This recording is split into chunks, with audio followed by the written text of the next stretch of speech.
안녕하세요. 역사 돋보기입니다. 조선 중기, 조선의 정치판은 굉장히 시끄러웠는데요. 이 피해 정쟁들을 사화라고 합니다. 조선 왕조의 기득권을 잡고 있는 훈구파와 지방에서 학문을 탐구하며 이상 정치를 펼쳤던 살인파들의 다툼을 사화라고 하는데, 사화에는 4차례의 사화가 있었습니다. 오늘은 그중 마지막 사화, 을사사화를 다뤄드리고자 합니다. 영상에 앞서 저희 문화돋보기 무오사화편, 갑자사화편, 기묘사화편을 보고 오시면 더 재미있게 관람하실 수 있습니다.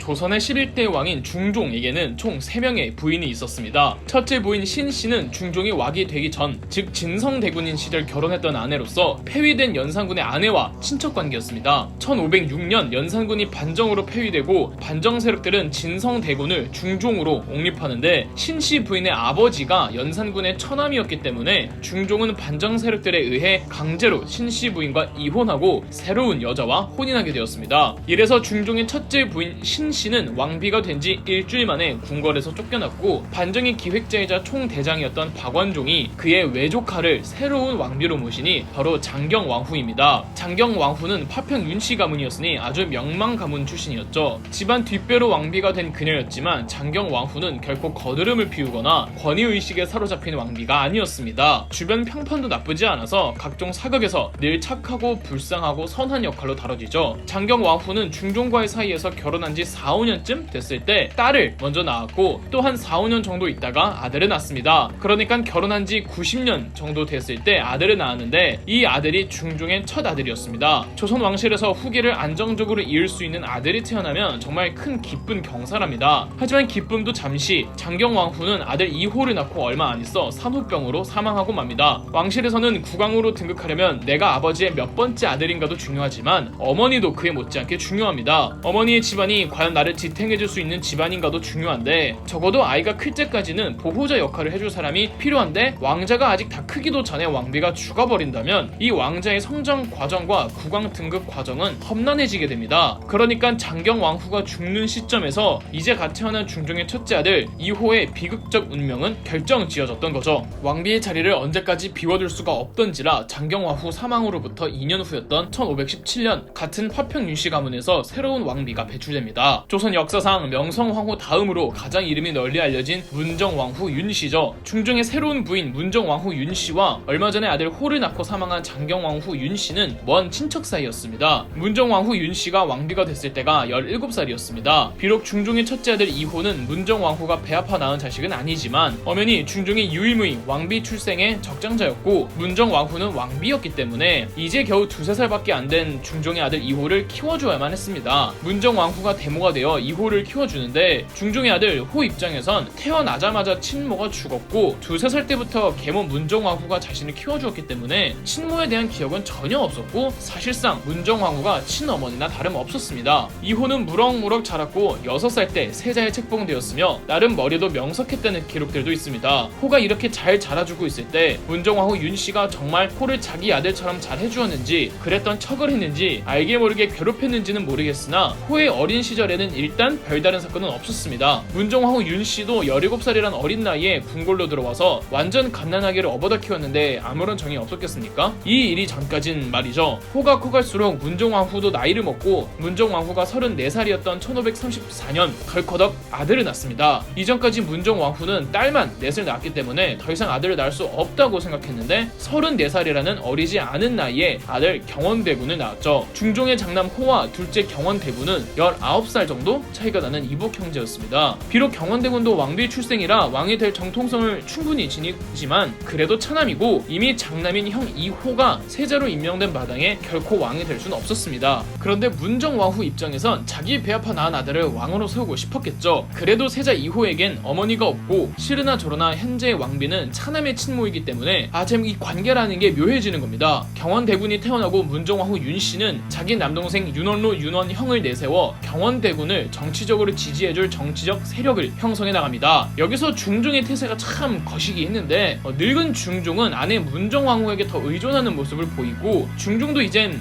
늙었기 때문에 다 큰 첫째보단 이제 아장아장 걷는 귀여운 막둥이를 더 좋아했겠죠. 물론 아버지로서 충분히 그럴 수 있다지만 이건 신하들에게 충분히 오해의 소지가 있었습니다.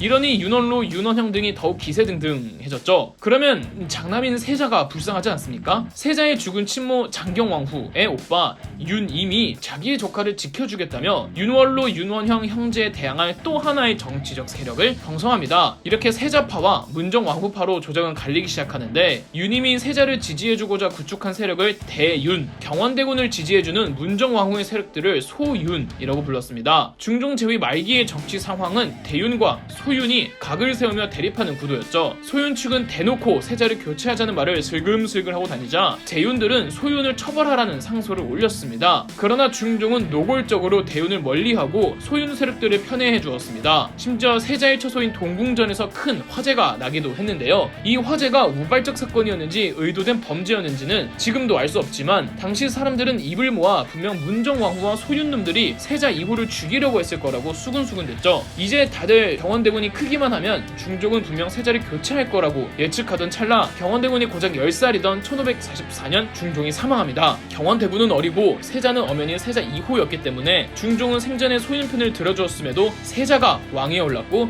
이 사람이 조선의 12대 군주 인종입니다. 인종은 어떤 성격의 사람이었을까요? 나쁜 말로 하면 호구, 좋은 말로 하면 사람이 좋아도 너무 좋았습니다. 비록 자기와 계모 문정왕후가 갈라졌지만 그래도 인종은 자기를 2살 때부터 키워준 친모나 다름없다며 왕이 되고도 문정왕후를 깍듯하게 모셨고 자기는 문정왕후와 소윤들과 싸우기 싫다며 윤원로, 윤원형 형제들에게 높은 관직을 제수하는 모습을 보이기도 했습니다. 그런데 인종은 재위 1년을 채우지 못하고 9개월 만에 사망합니다. 이 때문에 인종이 문정왕후에게 독살된 게 아니냐는 말이 있습니다. 대부분은 인종이 문정왕후가 준 떡을 먹고 그때부터 갑자기 몸이 안 좋아지다가 죽었다며 문정왕후의 독살설을 기정사실화하고 있으나 이는 사실이 아닙니다. 물론 문정왕후 정도면 독살 시도는 해봤을 것 같은 성격이고 그 정도 배포는 되는 여인이긴 한데 인종의 실제 사이는 거식증이었습니다. 인종은 아버지 중종의 병에 시달릴 때부터 잠을 줄이면서 아버지를 간병했고 중종이 죽은 이후로는 아버지 상때는 고기를 먹어서는 안 된다며 고기는 물론 거의 모든 음식을 먹지 않았다고 합니다. 그러다 보니 자연스레 인종은 거식증에 걸렸고 나중엔 음식을 조금만 먹어도 전부 토해냈다고 합니다. 날이 갈수록 인종의 안색은 수척해가고 당장 내일 죽어도 이상할 게 없는 모습을 한 채 정무를 돌봤다고 하더군요. 1545년 7월 인종은 재위 9개월 만에 사망하고 그의 유언에 따라 동생 경원대군을 새로운 왕으로 옹립하니 13대 왕 명종이었고 여전히 명종은 11살짜리의 초딩이었죠. 그렇다면 당연히 왕의 어머니 문정왕후가 수렴청정을 하게 되고 바야흐로 조선은 문정왕후의 세상이 되었습니다. 처음엔 문정왕후도 눈치를 봤습니다. 아직 조선의 신하들은 연산군 시절 피바람 후유증을 완벽하게 극복하지 못한 상황이었고 최대한 피해 숙청은 자제하자는 주의였습니다.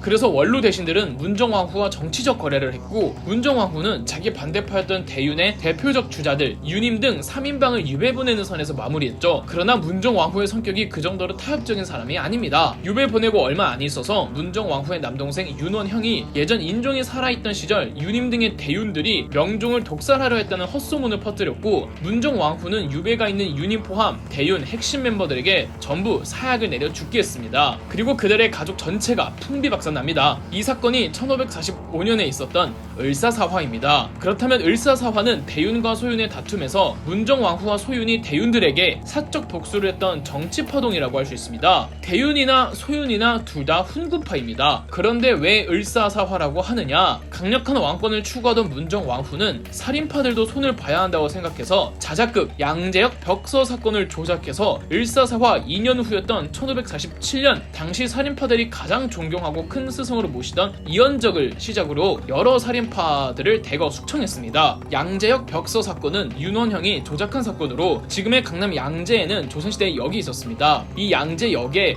문정왕후와 조선 조정을 비방하는 벽서가 붙는데 이 벽서를 쓴 사람이 이연적과 살인파들 아니냐며 물증도 없이 심증만으로 살인파들을 국문하고 유배 보내고 사약을 내렸죠. 이후로도 이연적을 변호하는 살인파들이 계속 나왔고 그때마다 문정왕후는 자비를 베풀지 않았습니다. 명종 즉위 초 문정왕후가 안정적인 권력을 확보하기 위해 반대파들과 살인파들을 손봐준 일련의 사건들을 통틀어서 을사사화라고 한답니다. 문정왕후는 조선 역사의 아주 대표적인 악녀로 손꼽히는데 다른 건 몰라도 문정왕후의 능력만큼은 인정해주어야 합니다. 정치적 수완도 좋았고 지식과 학문만으로 그 많은 사대부들 입다물게 한 전적도 있으며 좀 영악하긴 해도 이 일련의 과정들을 기획하고 자기 남동생을 행동대장으로 내세우며 뒤에서 컨트롤 타워 역할을 했다는 게 결코 평범한 사람이 할 수 있는 일은 아니죠. 정책적으로도 민생에 관심을 많이 가졌고 왕실의 검소함을 추구하기도 했답니다. 말하자면 여자 이방원? 그런데 문정왕후의 존재감이 워낙 압도적이니 13대 왕 명종이 많이 묻히는 느낌이죠. 실제 명종하면 어머니 문정왕후 말고 뭐 딱히 떠오르는 게 없잖아요. 명종의 재위 22년 중 무려 20년까지 문정왕후가 살아있었으니 명종의 후광이 보일 리가 있나요? 이 때문에 명종을 마마보이로 보는 이미지가 생겼습니다. 극성 어머니 문정왕후와 엄마 눈치만 보는 명종의 이야기에 모티프를 받아 창작된 영화가 바로 후궁이라는 영화입니다. 이 영화가 실제 역사는 아니지만 문정왕후 윤씨와 명종의 관계를 다룬 이야기죠. 후궁 외에도 문정왕후를 다룬 드라마는 무지하게 많죠. 그만큼 문정왕후는 조선 역사에서 특이한 인물이거니와 평가도 매우 분분한 여인입니다. 여러분은 문정왕후를 어떻게 평가하시나요? 그럼 역사 돋보기였습니다.